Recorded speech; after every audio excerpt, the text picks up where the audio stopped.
bardzo serdecznie z bazy TAG. Jestem już po pierwszym tygodniu swojej pracy i w dzisiejszym odcinku postanowiłam podzielić się z Wami moimi wrażeniami po pierwszej trasie w Europie, po powrocie z Ameryki. No więc tak, po pierwsze to wyjechałam z parkingu bez włożonej karty, to znaczy już byłam w połowie drogi do wylotu. Bo zapomniałam, że jest coś takiego jak karta do tachografu, właśnie swoją drogą. Muszę ją wyciągnąć i sczytać. Więc Tahoe to jest pierwsza rzecz, która mnie zdziwiła. Jechałam przez noc. Pierwszej nocy jechałam gdzieś tam mniej więcej z okolic Lipska do Hamburga. Zajechałam nad ranem. Poszłam sobie spać, miałam mieć rozładunek. I tak sobie poszłam spać gdzieś o 6 i stwierdziłam, okej, pewnie o 8 sobie wstanę. I pojadę na rozładunek, bo stałam pod bramą firmy. No i o 8 obudził mnie budzik. Nie chciało mi się wstawać i tak się ociągałam, bo już nie miałam ogólnie wolny dzień później. Nie musiałam tako dojeżdżać, nigdzie się śpieszyć. I wtedy tak sobie przypomniałam, kurczę, przecież mnie trzyma teraz Tahoe i w Tahoe się nie da edytować wstecz, więc ja mam 15 godzin, więc muszę się uwijać, jak chcę wyjechać i stanąć na jakiejś stacji. O Boże. No to teraz Tahoe i trzeba się tego trzymać. No to ładnie, no nic, dobra. Więc podjechałam na rozładunek. Miałam ładunek pendekowany z wielką ilością pasów, no bo to trzeba zakładać, żeby pendeki nie porywało. Więc jak się pościągałam to wszystkie pasy, było ich nie wiem z 15. Jak ściągnęłam plandekę, poskładałam ją, później podjechałam na podsuwnicę i te łańcuchy porozpinałam, to byłam taka zmordowana, byłam taka zmęczona, jakbym nie wiem co robiłam, wiecie.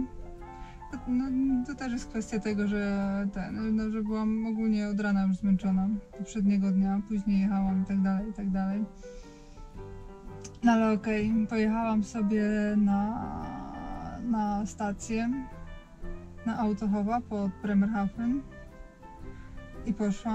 i miałam się pójść wykąpać, ale jak się położyłam po południu spać, tak obudziłam się dopiero w nocy. W nocy oczywiście nie chciało mi się już wstawać i iść kąpać, więc wstałam z kolei rano i wtedy poszłam się wykąpać na Autohofie, co mi zaskoczyło, że znowu to, że muszę płacić za prysznic. W Ameryce żaden kierowca, który zatankuje, nie musi płacić. Dodatkowo dostaje się kawę za darmo i wszystko zbiera się punkty i jeszcze się wymienia na kasę. Czyli na kasę, ale można wybrać sobie za to nagrody. Ja chyba po miesiącu jazdy tylko miałam już chyba bodajże $40 na swojej karcie Losa.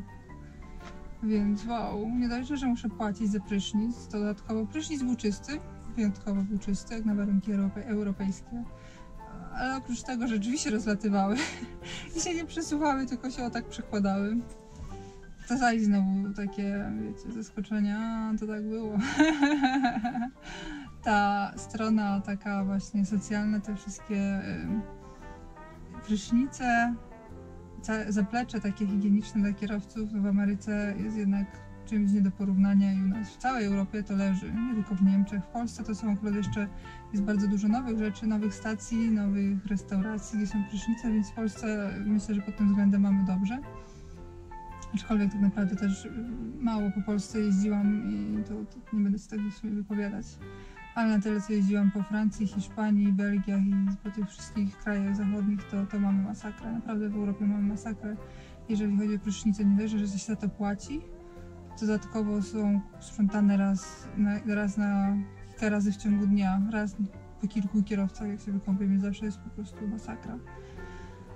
Więc to jest coś, co mnie dawniej jakoś tak nie kuło w oczy, bo mi się wydawało, że tak miało być, że tak musi być, ale właśnie po przyjeździe z Ameryki to jest dla mnie to... Dlaczego?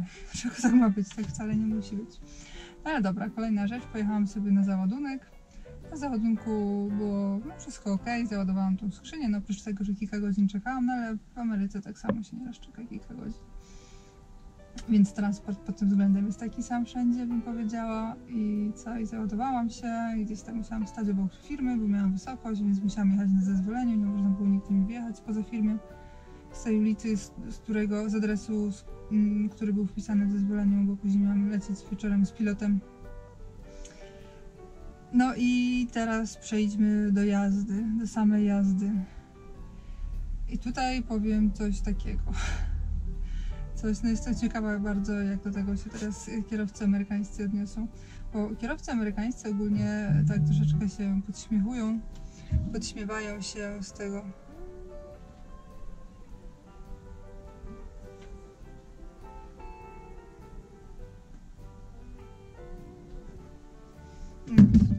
Jakiś tam płatność, a w sumie nie kojarzę, że miała taką płatność. Troszeczkę się podśmiechują z kierowców z Europy, że my tutaj więcej pauz kręcimy niż jeździmy, ale powiem wam, że ta jazda amerykańska jest o wiele, wiele mniej męcząca niż jazda europejska i cały czas się zastanawiam, jakie czynniki wpływają na to, że jeżdżąc po Europie tak bardzo się męczymy. Ja po kilku godzinach jazdy byłam po prostu zmasakrowana. Pierwszej nocy strasznie mi spanie brało, na szczęście miałam tylko 4,5 godziny jazdy, więc okej, jakoś dojechałam. Drugiej nocy to 360 km na 2 razy dzieliłam, bo nie mogłam po prostu dojechać, tak mi spanie strasznie brało. A przecież cały dzień stałam, więc... Chociaż nie, pierwszej nocy nie stałam. Załadowałam się o pierwszej, miałam pauzę, czyli o 10 startowałam. No ale no nie mogłam drugiej nocy ujechać. Dzisiejsza noc już była w miarę okej.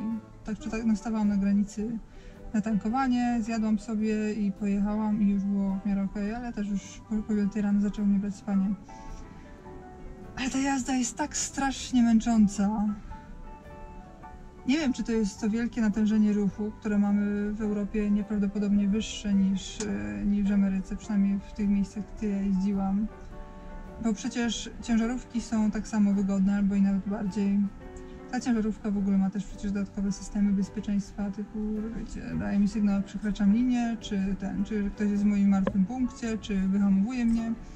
Gdybym nie zauważyła, że do kogoś dojeżdżam, że ruch przede mną stanął, więc jest dużo systemów wspomagania pracy kierowcy. I jakoś nie wiem, dlaczego ta jazda nasza jest dużo bardziej męcząca. Przecież w Ameryce, czy Kanada, czy Stany jeździ się o wiele szybciej ciężarówkami, co najmniej 100, 105 przeważnie jest standard, a przecież jeździ się dużo szybciej też. I kurczę, jakoś to, jak człowiek szybciej jeździ, to powinien być bardziej zmęczony, a ja wcale nie byłam zmęczona. Przecież w Kanadzie, jak siadałam za kierownicę, jechałam 8 godzin bez żadnej pauzy, bez niczego. No i wcale nie byłam zmęczona. I tak samo nocki jeździłam. Wyjeżdżałam z Montrealu, nie wiem, o 11 wieczorem, nad ranem byłam w Toronto i w ogóle bez żadnej pauzy, bez niczego. Nie stawałam nigdzie, absolutnie nigdzie.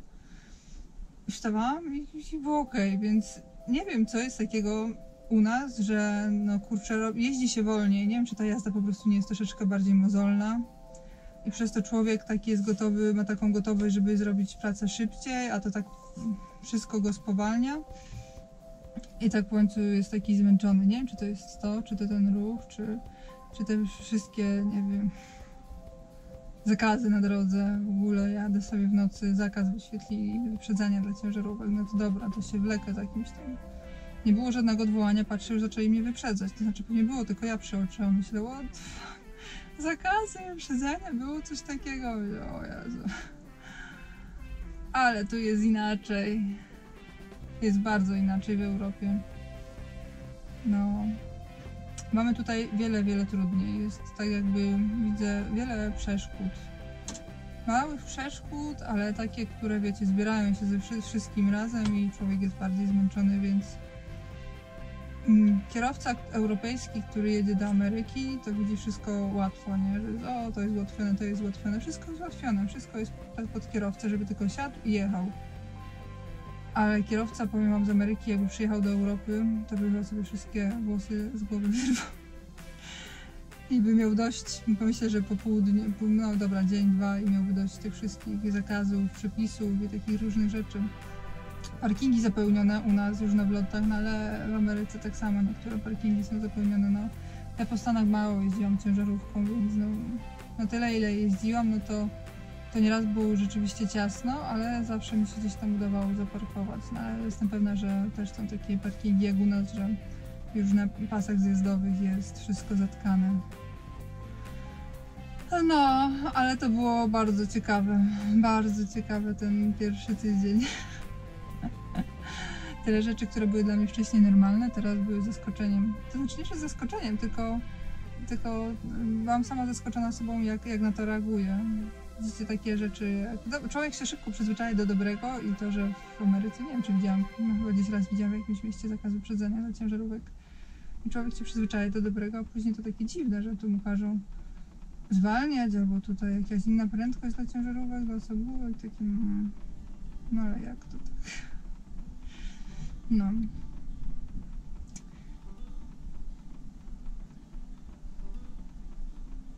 No właśnie, i rozładunek, koniec końców na rozładunek. Miałam rozładunek w LG w Kobierzycach dzisiaj, no i to też było takie trochę śmieszne, bo jeździłam od budowy do budowy, bo kilka tam budów mają i ciężko było znaleźć, nie wiedziałam na którą go dokładnie, o tak, więc jak już dotarłam na miejsce, to przyszli do mnie Koreańczycy, 2 Koreańczyków, po polsku do mnie powiedziało: o, Iwona Blecharczyk, tak?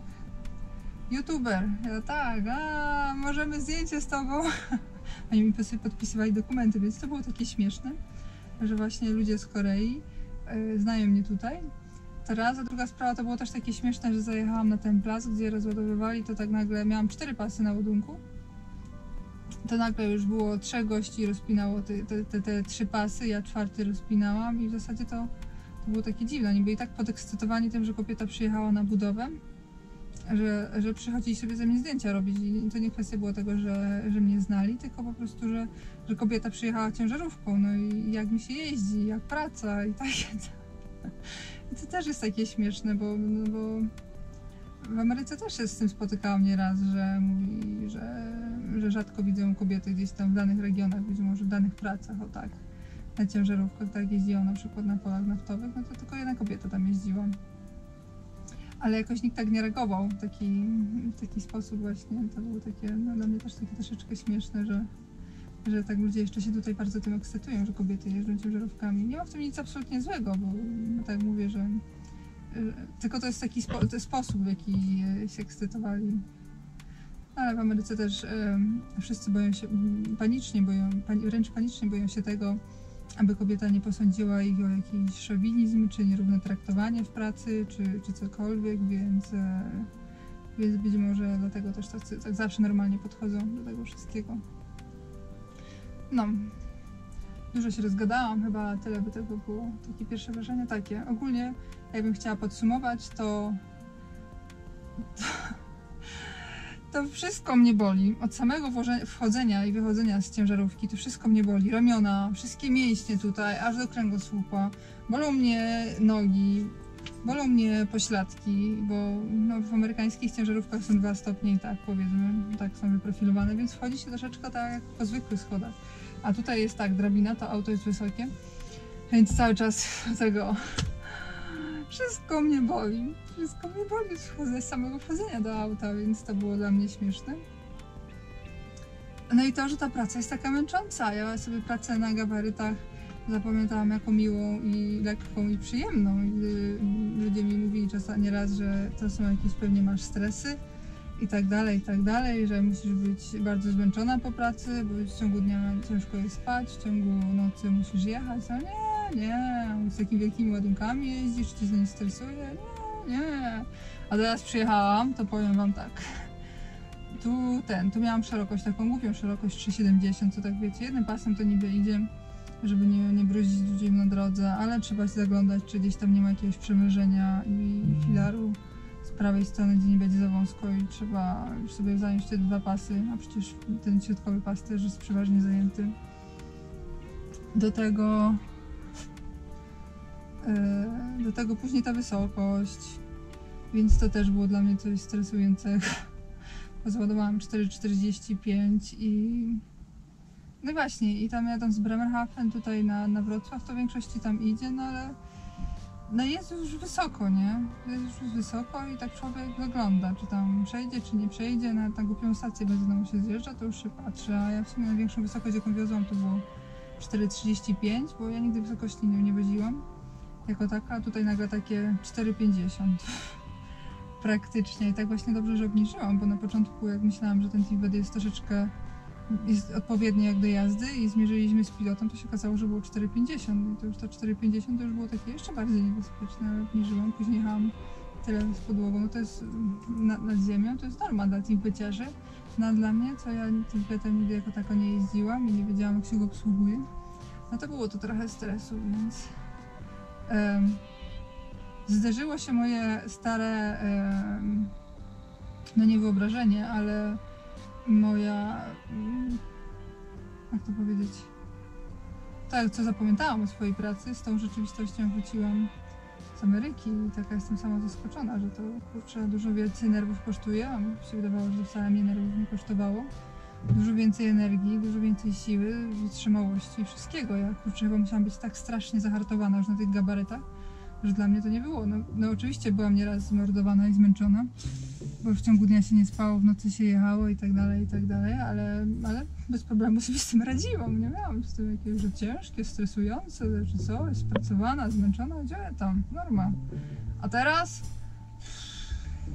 spać, walka ze snem i w końcu myślę, kurczę, no wolę zjechać na parking, no trochę wstyd, nie? Ale wolę zjechać na parking niż się rozbić, bo jak się rozbije, to będzie dopiero, to będzie wiele większy problem, więc tak zjeżdżałam i spałam i tak się nie mogłam nadziwić samej sobie, jak to się zmienia perspektywa.